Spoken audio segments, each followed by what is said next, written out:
안녕하세요. 이젠에서 미대 가자 이젠대가 채널의 이진 선생님입니다. 반갑습니다. 지난번 홍익대 합격 노하우 대공개 5편 홍익대 미술활동 보고서 교과 활동에 어떤 활동을 어떻게 적어야 할지에 대해서 이야기해 드렸었고요.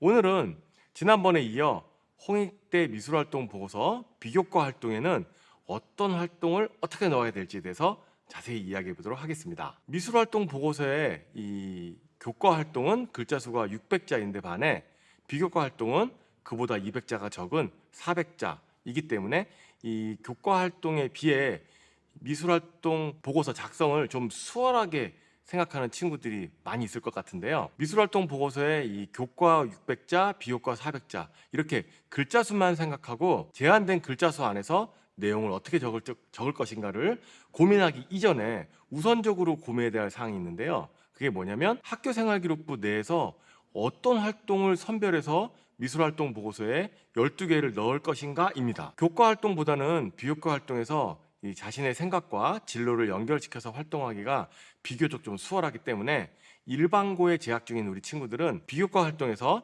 자신의 미술적 소양과 열정을 충분하게 보여줄 수 있는 것이 중요한데요. 비교과 활동은 이 자율활동, 동아리활동, 진로활동, 봉사활동, 또 독서활동, 수상실적 등등 이 다양한 분야에서 활동한 것을 미술활동 보고서에 적을 수가 있는데요. 홍익대학교에서는 이 교회 수상 실적도 적을 수가 있기 때문에 미술 관련 교내 대회뿐만 아니라 이 교회 대회에 참가하는 것도 의미가 있을 수가 있습니다. 홍익대학교에서는 같은 수상 실적이라도 이 시도 교육청처럼 이 공교육기관에서 주관하는 대회에서 수상하는 것에 대해 더 높은 점수를 주고 있기 때문에 사설기관보다는 공공기관에서 주관하는 미술대회에 참여해서 수상을 하는 것이 더 유리하다고 할 수 있겠습니다. 그리고 비교과 활동에서는 일회성이나 단기적 활동보다는 장기적으로 꾸준하게 활동한 것이 더 좋은 평가를 받을 수가 있는데요.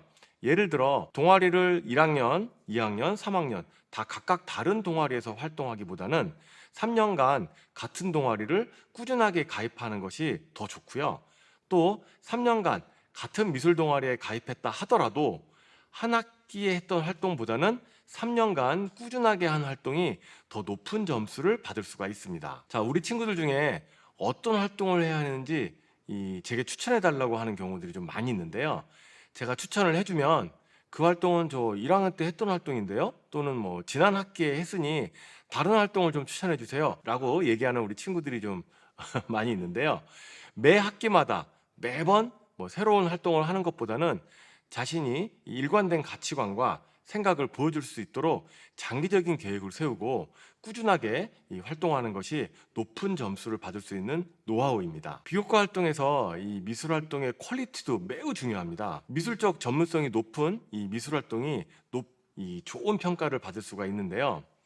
앞으로 미술을 전공하지 않아도 누구나 다 할 수 있는 미술 활동보다는 미술 전공자다운 생각과 발상, 미술적 소양이 보여질 수 있는 이 미술 활동이 더 높은 점수를 받을 수 있다고 생각하시면 됩니다. 예를 들어 이 교실 뒤 게시판을 예쁘게 꾸며서 환경미화 심사 대회에서 우수 학급으로 선정되는데 크게 기여했다라고 적혀 있기보다는 교내에 버려지는 공간을 학생들의 미술 작품을 전시할 수 있는 전시장으로 바꾸기 위해 이 관람하는 학생들의 동선을 고려해서 전시장 공간을 디자인하고 또 전시장에 전시할 작품을 공모하기 위해 이 공모전 포스터를 또 직접 디자인하고 수상 작품을 전시하는 데 필요한 조명과 연출을 모두 기획했다면 교실 환경 미화보다는 더 높은 점수를 받을 수 있다는 이야기예요.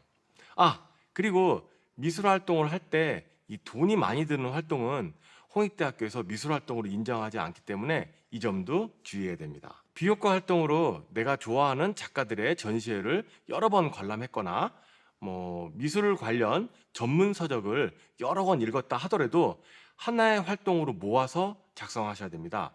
홍익대학교에서는 전시회 관람이나 미술 관련 독서는 여러 번 했다 하더라도 하나의 활동으로 생각하기 때문에 미술활동 보고서에 여러 칸에 걸쳐서 작성하는 것은 인정이 안 됩니다. 그래서 미술활동 보고서에 넣을 활동 중에서 전시회 관람이나 미술 관련 독서 활동은 될 수 있으면 후순위로 밀어 놓으시고, 정 넣을 활동이 좀 부족하다, 없다 그러면 전시회 관람이나 독서 활동 중에서 한두 개 정도 넣는 것을 추천드립니다. 미술 활동 보고서에서 이 비교과 활동은 활동 내용 소개 100자 이내, 자기평가 의견 300자 이내로 작성하게 되어 있습니다.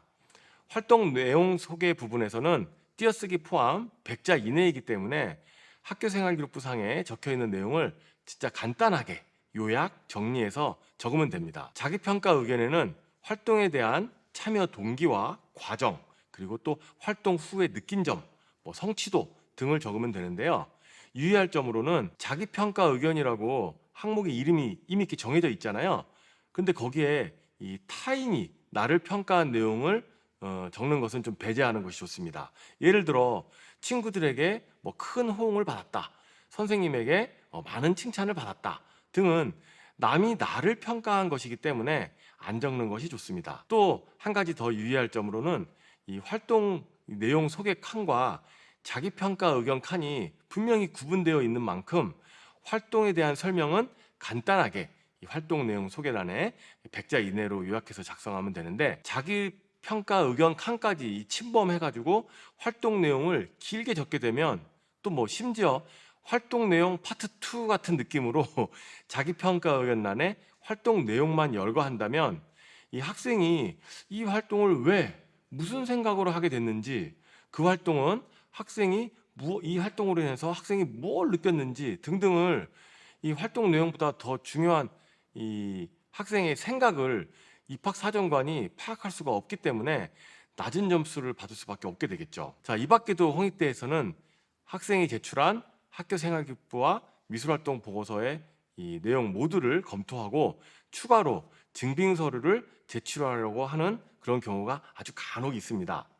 제가 홍익대에 지원하는 학생들을 10년이 넘게 지도해 왔지만 추가 증빙 자료를 제출하라고 했던 경우는 한 3번 정도밖에 없었던 것 같아요. 추가 증빙 자료를 제출하라고 했던 경우는 이 지도 교사가 그 활동을 확인하지 못함이라고 그런 경우가 한 번 있었고요.